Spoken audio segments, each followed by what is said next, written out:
It's really happening. After years of back and forth goading, former UFC heavyweight champion Francis Ngannou will face undefeated boxing champion Tyson Fury in a boxing match on October 28th in Saudi Arabia. The two combat sports giants will face off in a reported 10-round bout for what is rumored to be a record amount of prize money. Move over Mayweather-McGregor. This could be the most ambitious crossover event in history. Let's break it all down. Sit back, relax, and take this in.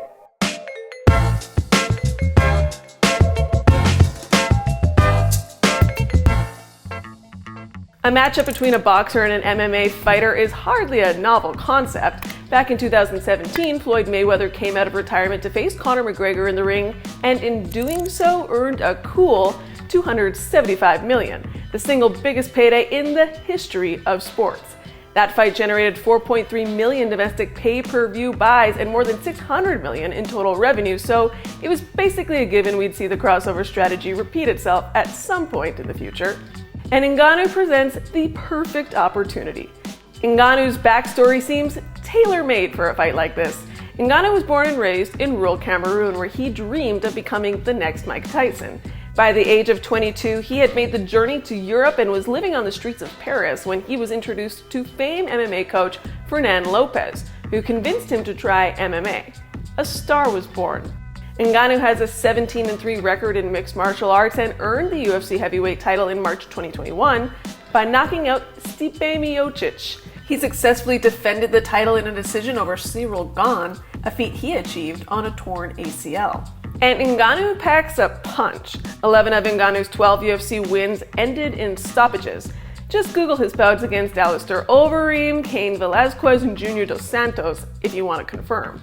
But at the height of his success, he made the stunning decision to split with the UFC, becoming a free agent in January. Now signed to the Professional Fighters League, Ngannou has always wanted to pursue opportunities in boxing, and he finally has a contract that allows that to happen.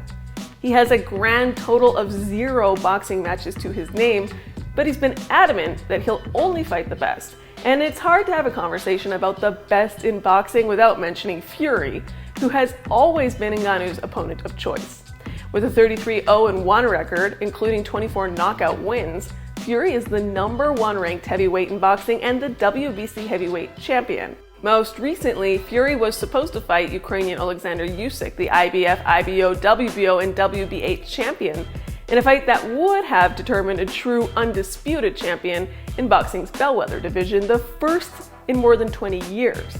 But when that plan fell apart, Fury was basically out of challengers. He hasn't fought since retaining his WBC and lineal heavyweight championship in a 10-round TKO win over Derek Chisora in December. Enter Ngannou. The two have been building tension for years. Ngannou even appeared in the ring alongside Fury in April 2022 after Fury's sensational 6th-round knockout of Dillian Whyte at Wembley Stadium. And this past January, the Gypsy King called out Ngannou for a special rules bout in a cage with 4-ounce gloves under boxing rules. Now it's finally happening, even after Dana White almost derailed the whole thing by trying to secure a UFC fight between Fury and Jon Jones. But while the Fury-Ngannou matchup will certainly be a pay-per-view success, it's hard to say if it'll be an engaging fight. Fury's reputation of never losing in the ring is on the line, but is it really that big of a risk? The boxer versus MMA fighter bout trend seemingly peaked when Mayweather took on McGregor, a matchup Mayweather won by TKO in the 10th round when the referee stopped the fight as Mayweather pummeled McGregor, who was also making his boxing debut. Mayweather retained his 50-0 record and McGregor returned to the octagon. That's not to say boxers are better fighters, but they're definitely good at boxing, understandably. And Fury is among one of today's most technically proficient boxers. He's not only adaptable, but has power. That said, Ngannou is generally regarded as one of the hardest punchers in MMA history. His UFC knockouts are absolutely brutal.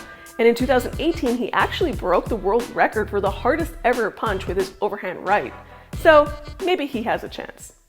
No matter how the fighting goes, this is certain to be a big payday. And for Ngannou, that might be the biggest win of all.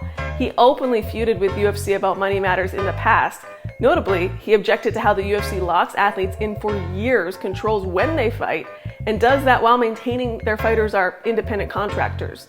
He was also upfront about his dislike of their revenue-sharing agreement with athletes. Consider that athletes in leagues such as the NFL, NBA, and MLB receive what works out to be about a 50-50 revenue split with their league office or owners, while UFC fighters receive about 16% of total revenue. This boxing match is certain to earn Ngannou more money than he's ever made for a UFC fight. He only earned $600,000 for winning the Cyril Gane bout, and that was his highest amount ever earned. This is a heavyweight clash for the ages, with what will undoubtedly be a payday to match. And whether Ngannou prevails over Fury or gets KO'd in the desert, he'll definitely walk away with big boy money. What more could you ask for?